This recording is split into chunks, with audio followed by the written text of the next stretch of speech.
Hi, I'm Dr. Kathy McFarland. And I'm Mark Bobo, and welcome to the OSBA Forum. Kathy, it is the month of March, and it has been total madness, right?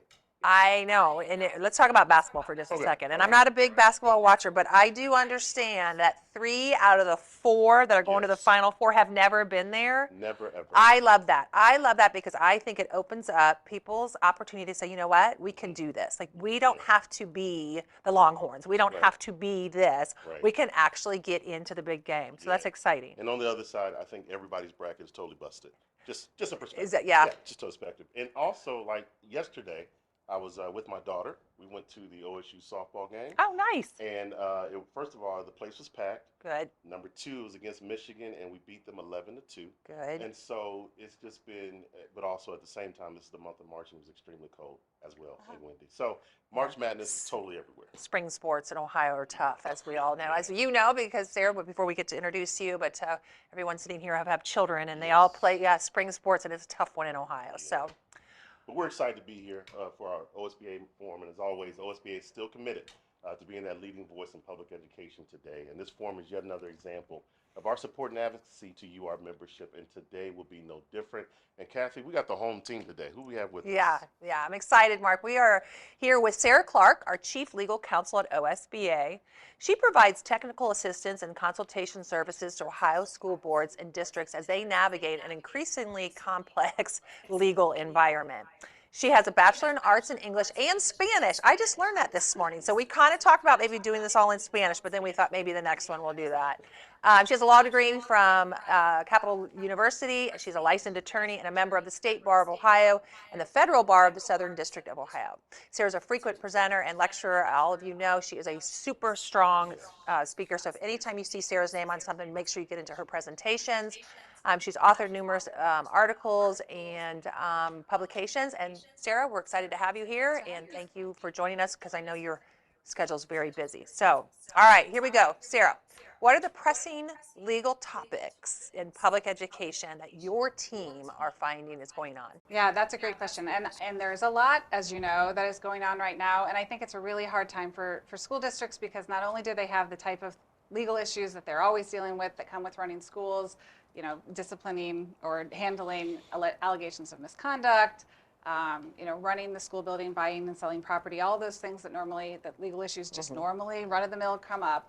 They've got all these new host of new legal issues. And so we're going to spend a little bit of time talking about some of those things today. But I really emphasize with school leaders, and I just want to focus and say you're doing a great job and keep up the good work because it is a lot. There's a lot going on. So one of the things that we're going to talk about is just identifying some of the resources, because I think a lot of times what we get questions on the hotline, it's I don't even know where to start with this question. And so we'll talk about some of those topics, but also identify the things that we have and the available resources. And so the first area that I'm going to start with is school levies. So we've gotten a lot of questions. Obviously, the landscape with levies and bond campaigns has shifted pretty significantly in recent years. A little over a year ago, we had a district that was challenged for certain activities that the board and the administrators took regarding the district's levies, and that raised a lot of questions for a lot of districts about sort of how to run your levies, what they can and can't do. And so we spent a lot of conversations or a lot of time over the last year having conversations about, you know, the ability of political subdivisions and their employees to participate in levy-related activities. So answering questions like, you know, can a levy committee or can a district allow a levy committee to use their resources, things like their websites and their emails and their facilities? Where is that line between communicating information and providing information that's intended to influence a levy? And then even the ability of district employees to participate in levy activities, both during the school day and sort of when they're off the clock. So, are they ever off the clock? Is that the question? Are superintendents ever really off? That's the question. And so we've had a lot of these conversations to try to figure out where that line is. And the Auditor of State has been working on some guidance to hopefully help school districts in this area, put together some suggested best practices in this area, and hopefully that guidance will help districts navigate these questions, or at least provide some feedback or a framework for districts when those questions come up about what the Auditor of State's office considers to be sort of permitted and not permitted under those statutes. So yeah, it's a good area of time, and hopefully that guidance will come out. So until that guidance comes out, until that guidance comes out, if I have a question, should they be calling our hotline or calling? Yeah, we have answered questions. Obviously, it's a tough time for school districts who find themselves in the middle of a levy without, with questions about what the guardrails are around some of these tough topics. So yes, call the hotline. We have answered lots of questions for school districts. Work with your district's legal counsel as well, who can answer some of those questions for you as well. Yeah, I think the biggest question everyone's wondering is when will that final guidance be provided by the auditor of the state? Yeah, it's a great question and one we've gotten a lot of times. So OSBA actually has joined a number of other organizations to provide some feedback. We have meetings set up with them to continue to provide feedback as they sort of bounce ideas off of us, which is a great thing. I don't anticipate that guidance prior to the May election at this point. So I would imagine it will come after that. But how long after that, I don't know the answer to that question. So. Well, Sarah, what else are you seeing as leading trending topics right now? So again, a lot going on. I think another area that is one that we're seeing a lot of is sort of this increased scrutiny of what I'll call are sort of the basics under the Open Meetings Act. So Open Meetings Act requires 3 things for school districts. One, it requires districts to notice their meetings. We're starting to receive a lot more questions about not only the fact that they need to notice their meetings, but sort of what methods they're using to provide that notice. Some districts use newspapers, some districts use their websites.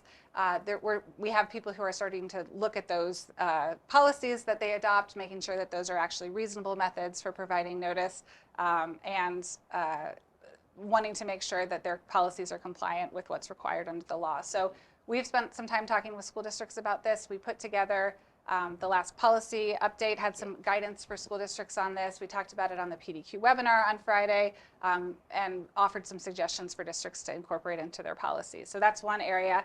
I'm going to stop you for just real quickly, because this has been interesting to me, because you can say we're going to put it on a website, then you have to ask, can your community, does everybody have access to technology to get to that website? Then they say, well, post it on the front of your building. Well, do I drive by the building every day to check to see what's going on? So my suggestion or my idea would be try to put it in 2 or 3 maybe different places, so you're making sure that you're, the newspaper, on your website, and then maybe on your building or something. Right, and make sure that you're actually complying with those requirements, and that you're able to do that consistently. So those are the types of conversations we're encouraging districts to have, is what is the best method and can we do this consistently? Right, and it might not just be one way. Right.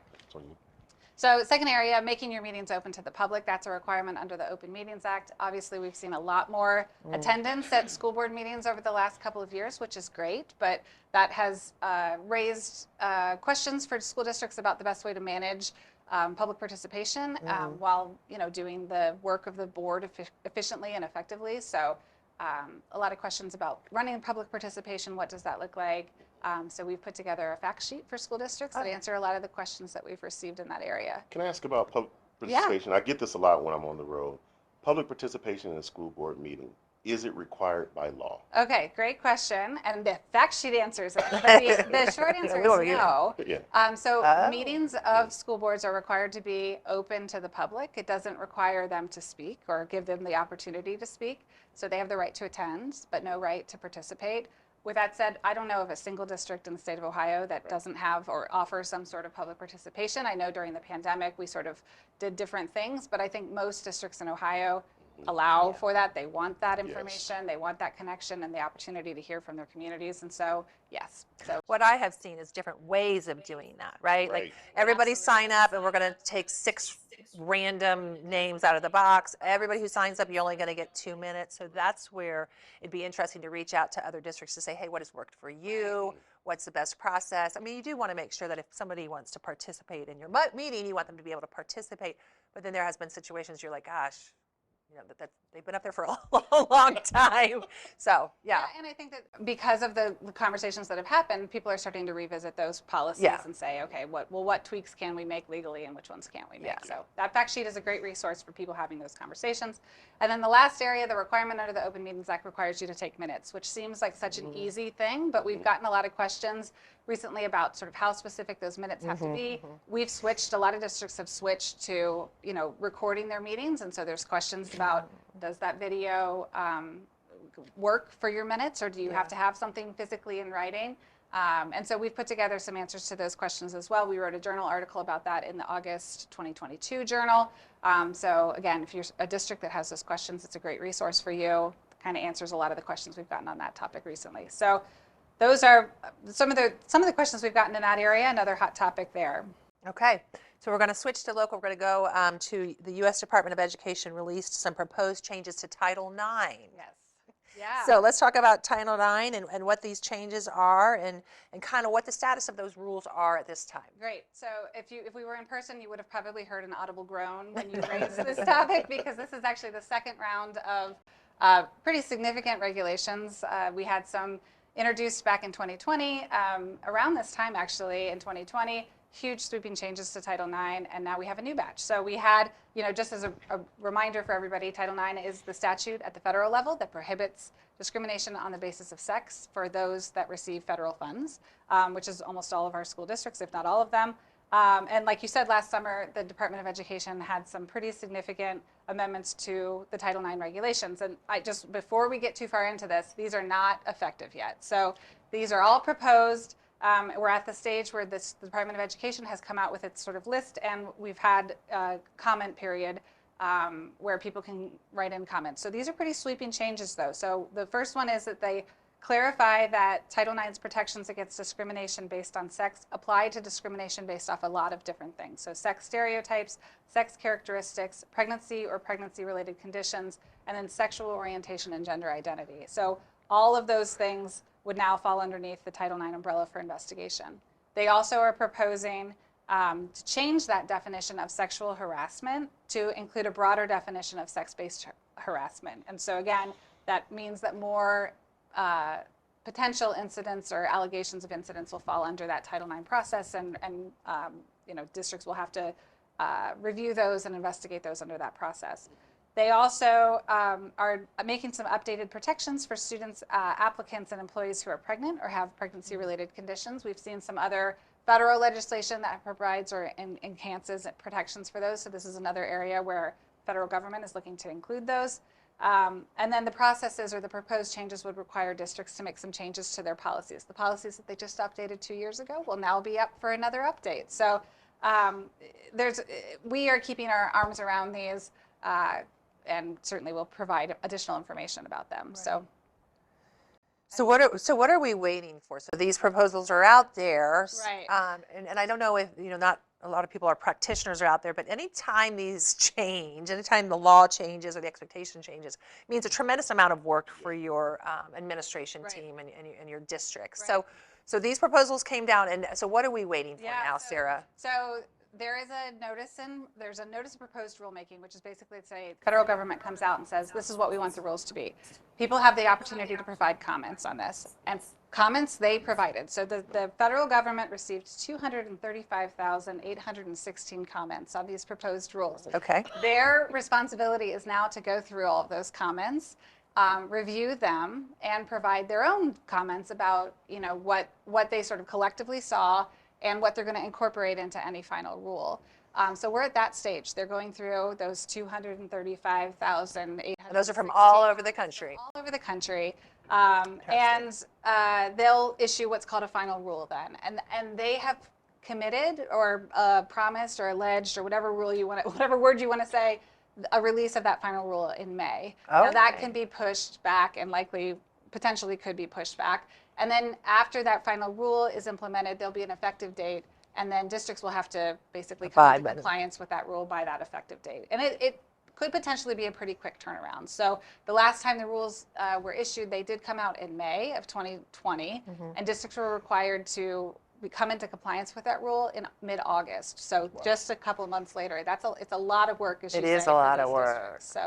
And will we be keeping our members up to date Absolutely. through push-outs and alerts Absolutely. and, hey, heads up? Yeah, so we do, our team that works very closely with the policy team, and we are monitoring this rule very closely, Okay. and we'll certainly push out updated policies, updated information as those rules become effective. Great. So Sara, are there any important legal cases that your division is keeping a track on right Absolutely, yeah. So we have 2 cases in the state of Ohio, well, many cases in the state of Ohio, but 2 that I'll sort of flag. One is the transportation noncompliance rule. This is something that came out, which I know many of our members are in the loop on, but there is under Ohio law, there were some changes made a couple of years ago that require ODE to monitor a district's noncompliance with transportation laws. That statute talks about consistent or prolonged periods of noncompliance. And so there were some questions about what that means. And ODE issued some guidance that talked about what that meant, and used that guidance to basically enforce the statute and remove transportation funding for a number of school districts. And so those districts have sued and basically said this isn't the definition that we should be using, or the process for defining those terms. So that is an issue for those school districts that, there is a lot of money at stake for those districts. And so we're tracking that case, sort of monitoring that, because obviously that has implications for those districts and how the definition gets used. So a hearing date for that case is scheduled in June of 23. So that's one of the cases that we're following in the division. The other one, which I know Nicole's going to talk about, the expansion of vouchers a little bit later, but the Ed Choice voucher litigation, we have a coalition of school districts that have filed litigation about Ed Choice vouchers, sort of the constitutionality of those.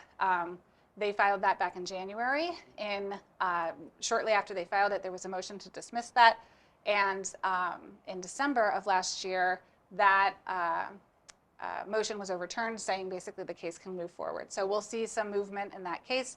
That hearing hasn't actually been scheduled, though, until June of 24. So a little bit later, but certainly a case to watch and one that we're monitoring pretty closely within the division. And then we track cases nationally, too. So certainly there's a lot of trends that we're seeing on things like curriculum issues, transgender students and staff, and First Amendment issues for student and staff, too, what you can or should regulate or not regulate, especially when those individuals are off campus, continues to be super hot topics and one that we track pretty closely in the division. All this talk about cases. Yeah. Of course, we have the Legal Assistance do. Fund, Yes. LAF. Yes. So for those who may not know, if you Yes. could please explain what it is, Yes. and more importantly, how someone can get involved. Absolutely. So Legal Assistance Fund is a trust fund that is affiliated with OSBA, where we provide significant support to school districts that are involved in cases of litigation of statewide significance. Typically, that assistance either comes in the form of financial assistance or an amicus brief, which is something we file basically on behalf of the district with the court that says, here's why the district should win the case. And so in order to kick that off, you have to be involved in a matter of statewide significance. Your board requests that by passing a resolution at the board meeting that just says we would like to request assistance.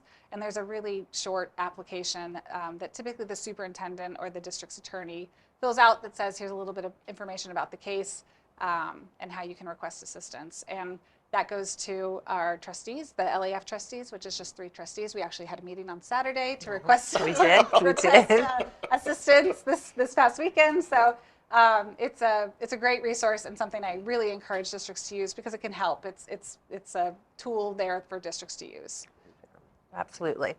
Well, unfortunately, we could spend all day and probably a couple days more than that just to talk about all of the things that your department and your division handle. But if a member says, hey, I really wanted them to talk about this today, but they didn't, or in 2 weeks they say, oh gosh, I have this question, how is the best way to get a hold of your division and your team? That's great. So to answer that, respond to member questions, we get thousands of calls on that hotline. It bypasses the front desk, rings directly to an attorney. And we answer questions on that, like I said, all day, every day. Yeah. We also have the Legal Ledger, which is our blog. That is an easy way to stay on top of some of these hot topics as they come up. We post on that every Friday, and a great resource. So you can subscribe to that on the website, get it sort of up-to-date information as it comes out. And then the last thing I'll promote is just our resources by topic page, which is exactly what it sounds like. It's just a page that lists a bunch of resources that are available for members on different topics. So those would be the 3 that I would promote. That's great. It's such a great membership benefit. And before you get into a conversation or you start to go down the road of a conversation, you think, oh, I wonder if this is legal. Reach out to Sara's team, really. I mean, they are such rock stars and have such knowledge and really the resources that you need. So please, please, please take advantage of that membership benefit and use our legal team. Call us, and if we don't know the answer, of course, Sara will say they'll find it for you for sure. Absolutely. So We want to thank Sara for your time. Thank you. We do want to get her back to her area so she can go back to work, so she can do her stuff. But Sara, thank you so much for joining us, and thank you for all the things that you do and your team. Like I said, they are rock stars. So thank you, and on continued efforts on behalf of our membership. And I think we're going to have our first official commercial. Like, we are getting, I mean, this is kind of the real thing. So we'll be right back.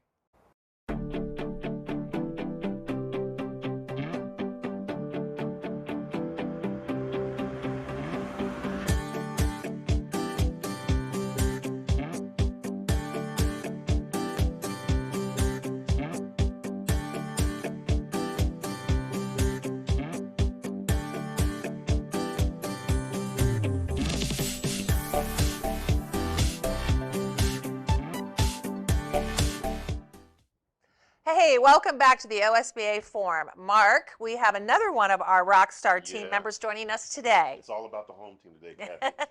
We're glad and excited to have OSBA lobbyist Nicole Piscitani here with us today. Nicole has spent, before she came to OSBA, she spent 5 years in Washington, D.C. as a government relations coordinator for the Options Clearing Corporation and 6 years working as a government relations manager for the Columbus Chamber of Commerce. Nicole started her career as a Legislative Service Commission Fellow after graduating from the University of Toledo, go Rockets, with a Bachelor of Arts in Political Science and Communication. Nicole, thank you for being with us here today. Thank you. Yeah. Glad to have you. So, of course, we're in the biannual budget season, and that's all everybody's talking about. So can you just give us an update on the timeline of that process and some of the things that are being proposed regarding school funding? Sure. So I like to think of the budget as a marathon versus lame duck, where it's a sprint, where things are happening super fast. So we start with the governor when he proposes his budget, and we end with the governor when he hopefully signs it by June 30th. And then all the time in between, the legislature is changing and tweaking and putting in their priorities. So right now, the House is finishing up their committees, and we're going to see a first glimpse of what their changes are going to be here in the next couple weeks. And then it's going to move over to the Senate, where they're going to have a shorter period of time to kind of delve into the details, propose their changes, and we're going to respond as needed. And then hopefully those last 2 weeks of June, they're going to duke it out, figure out what they're going to do, and come to a compromise. And then hopefully the governor signs it by June 30th. Very It's good. literal duking it out. Not literally duking it out. No. Obviously, each side has their own priorities. But as it pertains to school funding, Governor DeWine did recommend to continue with the phase-in for what's called the Fair School Funding Plan, or the Patterson Plan. People know it as different things. So if we remember, that's a 6-year phase-in. So he did recommend to do years 3 and 4. And then we know that Student Wellness and Success Funds is Governor DeWine's initiative from the very beginning with his first budget, and so he has continued that as well. And then in this budget as well, he's included some additional resources for school resource officers. Great, great. So Nicole, can you explain to our members what changes to the proposed school funding is the OSBA team down advocating at the State House for? Yes, so thankfully, we don't have to start from the very beginning with trying to get the Fair School Funding Plan implemented. We've got that. However, we need some tweaks done to it. So if we recall, there's a methodology that looks at the cost and then also looks at what that state share is. And so there's inputs that get put into that to determine what those numbers are. And so on the state share side of things, we have the property tax and the income tax that have both been updated. However, on the cost side of things, we're still using 2018 numbers. And so those are teacher salaries and benefits. And so we're not balanced right now. And so we really need those inputs updated so that the Fair School Funding Plan can work like it's intended to do so. So that's our big ask right now, is update those inputs. The second is to fully phase in the Fair School Funding Plan. We have the money. We know that the legislature has a rainy day fund. They're continually exceeding their revenues every single month, and every single month they're just adding to the pot. And so the money's there, and so we'd really like to see that investment for the 1.5 million children in the state of Ohio who attend public schools. The other thing that we're working on is the school bus purchase program. So in the last General Assembly, they provided dollars. However, there's a supply chain issue with everything these days. And so, believe it or not, schools cannot get their buses that they ordered. And so there's funding still available from the last General Assembly. Well, they have allocated or they've recommended to push that funding forward, but then they haven't included additional funding, basically saying, well, you still have these dollars. And so we're saying, yes, you still have those dollars, but we still have buses getting older every single year. And so we still need additional money so that we can update, more buses as, we go through the next 2 years. And then the third thing that we're really asking for is dollars to do a cost study for economically disadvantaged students. It was the one study that was left off. 50% of students in the state of Ohio are categorized as economically disadvantaged. We really need to do a comprehensive study so that we can, give them resources that, is needed. Why do you think that study was left off? Just time, interest? I mean, to have 50% of almost 1.7 million students in that situation, it's kind of amazing to me that wasn't almost the first thing that they addressed. Honestly, I don't know. Yeah. I know they did some other really relevant studies with special education, and that Right. study came back that there's a significant amount of dollars that need to, be given to those students. I don't know if it was just they were looking at 10 different cost studies Right. and they took this one off, but I think, we've done a lot of work to show the need. There was a preliminary case study that the Ohio Education Policy Institute did to try to make the case that we really need to study this. At a larger focus. They looked at 3 different districts, rural, suburban, and urban. And if you really look at those rural districts and what they did with their ESSER dollars from the federal government, they were doing things like preschool. And to them, it's like, if we're able to provide some of these resources before these students hit, the buildings, they're better able to help with literacy and all the other things that the legislature really wants to see. And so I think that case study will kind of help to show the need all over. And so hopefully that was compelling enough that we can get that cost study. Well, it's exciting that we're doing that and really taking a look at the needs of our students. So we always know that when you have a budget, policy can be significantly influenced by wherever the money's falling or not falling. So what are some policy provisions that our members probably need to be aware of with this budget? So far, we're not seeing, in past budgets, there seemed to be a lot of policy. And I would say the governor's budget really kind of focused on a couple main areas: literacy, workforce. Those are his 2 big things right now. And so I would say that, that's what we're kind of dealing with right now. But, positive changes. The governor's, budget really was very, very positive for education. And so he really wants to focus on literacy. And so a lot of the changes kind of go to the science of reading and making sure that there's evidence-based practices going into the schools. And so he is looking to not only mandate those evidence-based practices, but also, providing professional development dollars and curriculum dollars. He really wants to try to move the needle on literacy, and I think that's, what we're seeing on the policy side of things right now is, how he can help, with schools. The other, great thing that he's doing is he's wants to put literacy coaches into the districts that have the lowest proficiency rates, and so he is making a statement, and he is really trying to drive resources to where they need to be. Workforce, again, a big thing for Governor DeWine. We know Intel coming in, and as well as all the other businesses coming in. We know we have a workforce shortage, and he really wants to help the career centers, expand eligibility and programming, and so he's providing dollars to help districts with that. And so that they can ramp up their programming and eligibility. And then the other area that we're going to see a lot of look is computer science. In the last General Assembly, they did this big study on how we can incorporate computer science. And so we're going to see within the Department of Higher Education an office that kind of deals with that. And then we don't know what it looks like now because the details aren't there, but we're going to see like a College Credit Plus-ish type program that deals with computer science. And so we're going to hear a lot more about computer science. We're going to see a lot more programs that school districts can partake in to help with that as well. Interesting. And do we have, I'm sorry, so this is science of reading. Do we have a timeline? I mean, to tell a district or to tell a school, we need you to do this. Is there a cushion of time that we have time to provide professional development to our teachers and to our support systems? Yes, it won't be for this next school year coming up. Okay. It'll be for the one after. Okay. Again, they obviously realize that there's going to be a lot of professional development Yes. for some schools. Some school districts have already started, Yep. which is Yep. great. So they're a little bit ahead of the curve right now.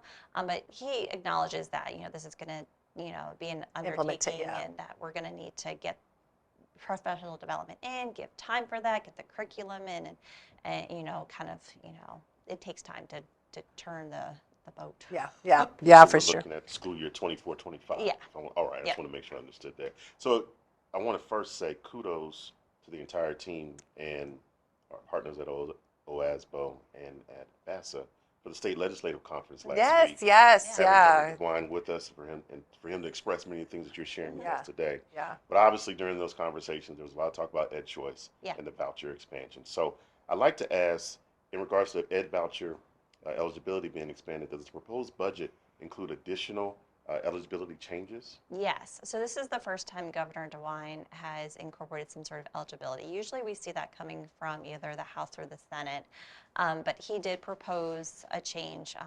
So there's 5 different types of vouchers, but we're just going to talk about the 2 ed choice. There's income-based and performance-based. He didn't touch the performance-based side of things. He only is looking at making tweaks to the income side of things. So right now, any student whose family household income is 250% of the federal poverty line is eligible for a voucher, regardless of their district, regardless if they're the best district in the state or where they fall within those performance index. And so he is looking to raise that threshold to 400%. Which is about 110,000 for a family of 4. Yes, that's correct. Yeah. Yep. So it's a Interesting. significant increase Yeah. up. So, I was listening to the conference last week, and of course, we've had conversations, and I enjoy the politics side. But for those of us who are not into it at all, we know that there's different bills on the House side and the Senate side regarding the ed voucher. So if you could explain to us some of the differences, Sure. but more importantly, what are the legislators saying about these differences in these House bills, in these bills at all? Sure. So yes, the House and the Senate have different proposals. I think the fact that we're seeing 3 different proposals from 3 different groups, I think we're going to see something come in this budget regarding vouchers. I don't think there's a way outside of that. And so the Senate's proposal looks to expand vouchers, but only for the chartered non-public schools. And so it would essentially get rid of the income, the performance, and the Cleveland school voucher, not touching the John Peterson or the autism. Those are obviously specialized vouchers. So just looking at those 3 that kind of deal with where you live or what your household income is. So getting rid of those 3 and instead creating a universal voucher that any student could take, but to attend a chartered non-public school. So it wouldn't be your non-public, non-chartered, your truly held religious institutions that have truly held religious beliefs. So nothing, they wouldn't be able to use a voucher there. The House's plan is everything. So it's the backpack bill, and instead of a voucher, it's actually an educational savings account. But essentially think of it like a voucher, except that the parent is getting dollars that they like to define as goes into a backpack, and then they can be spent on multiple different types of expenses that are approved legislatively. So you could use it for tuition at a school, including your non-public, non-chartered schools. Homeschool students would also be eligible for the same amount of funds. Your chartered non-public schools would be eligible for those in addition to that as well. And so any student in the state of Ohio, unless you attend a traditional public school, would be eligible for those dollars in your educational savings account. So obviously we have one that's very large, and then we have mixes as they go down between the Senate, House, Senate, and then governors, where you have different eligibility sides. I would say at the State House conversations right now, there's interest that to do something along the lines of vouchers. I think, from the Senate side, they do think the backpack bill is maybe a little too large. We've heard some of the concerns about expanding it to that level. The governor's also expressed a concern going to that level.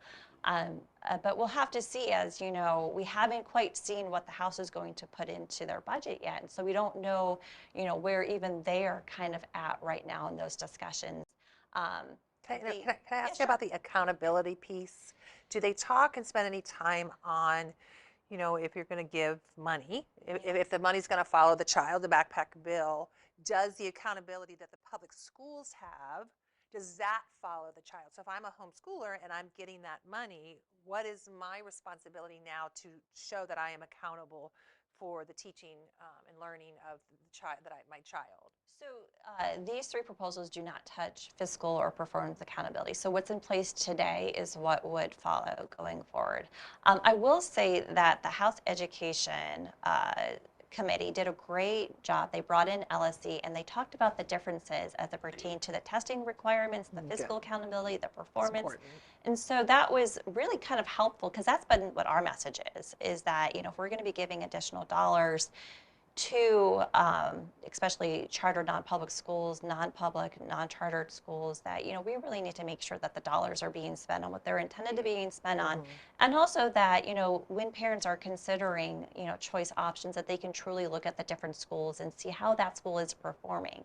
It's disruptive for a child to move from one school to the other school and back, and so being able to kind of show those at the forefront would be helpful to parents. And so that's been our message: is we really need to kind of relook at what's being expected of traditional public schools and the other choice options to try to make it as even as we can. And again, I think that was really helpful because I think when we say that, they may not understand what we're saying, but having LSE come in, LSE is a nonpartisan organization. They work for the State House, and so they draft the bills, they do all the analysis. So having that come from them and being able to talk about what those different SARs was very helpful from our perspective. But kind of going back to the backpack bill is, other things that we've been hearing regarding that is what it's going to cost. And so LSE, that nonpartisan group, did a fiscal analysis, and it's going to cost at the most, 1.1 billion if you just have every single homeschooling and every single non-public, non-chartered school. Now, the argument is, well, not everybody's going to take, that dollars. But again, I don't know how you pick what that percentage is going to be. And if it's 50%, that's still a lot of money. And so, I think that's what that's what's weighing on the House's minds right now is, not knowing exactly, what that's going to cost and how do you implement something if you potentially could have $1.1 billion coming in, or going out, I should say. There was something that you said that I want to touch upon, because we kind of saw this a few years ago when kids are out and then they come back to their public schools, how difficult and challenging it is for the child, because if I'm coming back to my public school and the basketball team has already been selected and everybody sits at the same table in cafeteria and I don't have that, I haven't been there since the beginning. So I always hope that when we make these decisions that we do understand really focusing on what's best for the child. And in no way do I believe that our accountability system in the public schools is perfect, but there has to be something that's checking to make sure that we're being accountable for the teaching and learning of our children. So, which takes me to this question, which I get a lot, which is, how does OSBA take a position on a bill? Does the staff decide what we're going to do? Does the membership decide? We have also had conversations about some people's perception that we are leaning maybe one way or the other way, or that you're not this way enough. And so, I want to make sure that our members understand, how do we determine, being OSBA Association, how do we determine the position on a specific bill? So I take my orders from a little document called the Legislative Platform. And that drives everything that I do. It drives what bills that we take a position on, how we take that position. Are we opposed? Are we a proponent? Even with the language within those, what aspects of that am I advocating for? So that document guides all of the work that I do when I'm looking at amendments. When I'm communicating with legislators, I am making sure that I'm always making sure I'm reflecting what's in the legislative platform, and that is a member-driven guide. We are in the process right now of accepting resolutions, and so any school member, school district can offer a resolution to make a change now, and encourage them to do so if they feel that they don't agree with something in that platform. They absolutely should reflect that by passing a resolution and bringing it to the membership at a whole's attention. The Legislative Platform Committee that looks at those resolutions does a really good job of considering all the school districts across the state.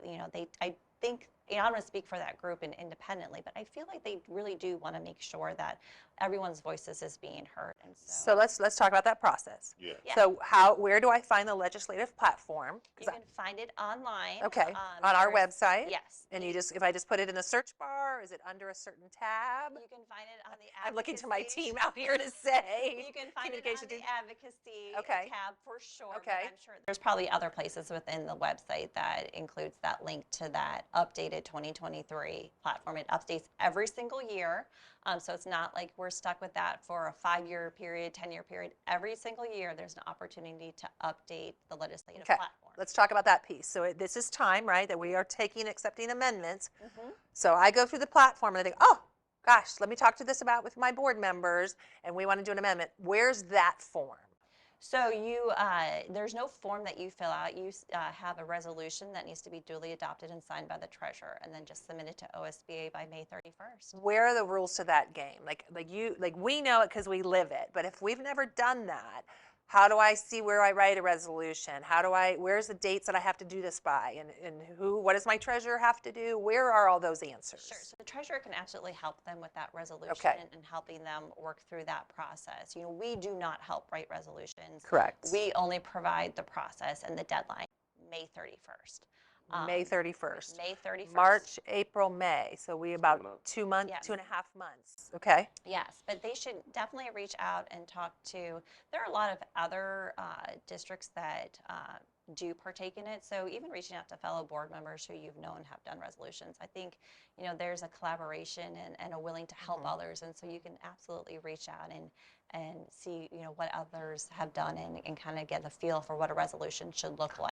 Okay, so no, I'm going to do this one. I'm going to take it through the whole process for you because I want to make sure everybody understands this process. I see the legislative platform. I look at it. We've decided we're going to do a resolution. What happens now? I've turned it in. I've made my May 31st deadline. It is there. I've even called to say, did you get it? Yep, we have it. Can you take me now to the next step? Sure. So all of the resolutions go to the legislative platform. That group has representation from every single region, so 5 from every single region members. So it's a participate. committee. Yes, it's a committee, so equal representation amongst all of the regions. So we have 5 regions, 5 from each region. That's 5 times 5 is 25. Yes. Thank you. English teacher, can do a little math. We have 25 people that take a look at the resolution. Executive board as well that Okay. participate. So, Okay. All right. They review all of those resolutions. Okay. We have OSBA legal staff there as well, making sure that whatever is being suggested, again, if there's legal questions, OSBA legislative staff is there just to walk through the process, or if there's questions on, how would you implement this legislatively? We can answer questions, can't provide, our opinion on, Right. the different resolutions. Just again, very factual. That committee can tweak language. They can, but all of it's based on votes. So it's not like one person of that committee can push things forward. It has to be collaborative amongst all of those committee members. So any sort of edits or changes have to be voted on. And then the resolution itself has to be voted on to move forward to the delegate assembly. And the delegate assembly takes place, I'm not finished yet. The delegate assembly takes place when? At the Capitol Conference that Monday. Okay. And every single school district that's a member of OSBA has an opportunity to send one delegate. If that member happens to sit on an ESC and a school district, they do not get 2 votes. They only get 1. They have to send somebody else from one of the other ones. And so that's very clear. 1 vote per board. Okay, so if it doesn't make it out of committee, or if I decide July 14th, darn it, I wanted to do something, can I do it on the floor at delegate assembly? There is a process. It is a higher vote threshold to, I believe it's 2/3 in order for something to be considered from the floor. Okay. And that's even before they can hear it. Okay. There has to be that vote to happen. And then like any other resolution, it would need that 3/4 vote in order to get approved. I appreciate your patience as there's so much confusion out there. I feel like sometimes that they just don't what do we mean this is in our platform, and they don't understand that there's actually a process in place, and we want to encourage you to take advantage of that process. So if you still have questions, if you can't find it on our website, please reach out to us so that you can make sure. And like Mark pointed out, we have till May 31st, and if you miss that May 31st, we have other ways, but we should probably reach out to the legislative team to talk about what that looks like. Yeah. So You know, Nicole, we could talk about this all day. However, we run up against the clock. But I do want to ask this. What can school members do to advocate on behalf of the issues that you raised today? I think the best thing is relationships, relationships, relationships. It is so much easier to talk about the issues when you have an existing relationship. And so you should be reaching out to your legislators, both senators and House members, to develop those relationships. Invite them into your schools. They need to see, you know, what are your successes, what are your challenges. It's important to talk about both so they can understand the uniqueness of your district. And that's, you know, districts that are side by side can be so vastly different, and it's important for the legislators to understand that not all the districts, you know, school districts within their area are going to have the same successes and challenges, and so it's important to show, you know, those legislators, you know, what's going on and creating that relationship. And then, you know, as we're dealing with these issues, it's much easier to pick up the phone and say, hey, you know, this proposal is really going to impact my ability to collect property taxes, or it's going to, you know, impact my students, you know, English language learners in this way. There's so many different unique topics that one district can have over another, and it's really important that they come in and talk about them and have an honest dialogue between the two. Yeah. Okay, so what I heard from you was relationships and get those legislators into my local school district. Absolutely. See the great work that's happening there. Well, Nicole, thank you for being with us here today. Certainly appreciate your continued advocacy and support of public education for our membership, and I just really appreciate your continued work. Kathy, it was great to have the home team today. Gosh, I love watching them in their role, listening to with the vast knowledge that they have and their expertise, and so it's always good to have the team on deck. And I got to say this is a wonderful membership benefit. This is why you're part of OSBA, and this is some of the great work that we're doing on behalf of public education to be that leading voice. Yeah, and I just encourage everyone, please, if you have a question, if you don't understand, pick up the phone and call us or grab us. We are always here. So we want to thank you for your leadership in your communities and what you do for our students every day. If there's anything that we can help, even if it's just clarifying on something that you've heard or this is what I've been told, you know where we are. And we would also love to come out to visit. If you would like us to come visit your district, as much as we advocate for you to get your legislators into your districts, we'd also love to come and visit and see all the great work that you're doing. So have a wonderful Tuesday. Have fun with the rest of March Madness. Yes, sorry that your bracket blew up. But once again, thank you from the team here at OSBA for joining us at the OSBA Forum. Take care.